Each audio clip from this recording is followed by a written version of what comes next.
અમદાવાદથી એક મોટી ખબર, મેમનગરમાં બાલ્કનીનો ભાગ ધરાશય થયો છે.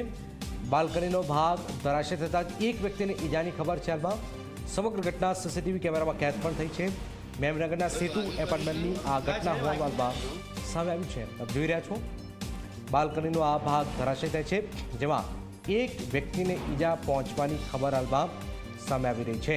મેમનગરના સેતુ એપાર્ટમેન્ટની આ ઘટના હોવાનું સામે છે. ભયાનક આ ઘટના આપ જોઈ રહ્યા છો.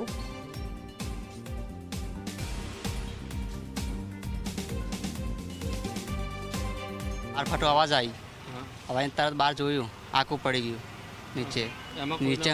નીચે માણસ તો બિચારો, હાલત ખરાબ થઈ બિલકુલ. બહુ વાગ્યું છે એને. ઇલીગલ બાંધકામ. હા, ચોલીમાં કંઈ લઈ ગયા એમને. પહેલાથી એવું હતું કે હમણાં ક્રેક હતી. પહેલાં તો કરેક્ટ હતી, થોડી હતી, પછી અવાજ આવતો હતો.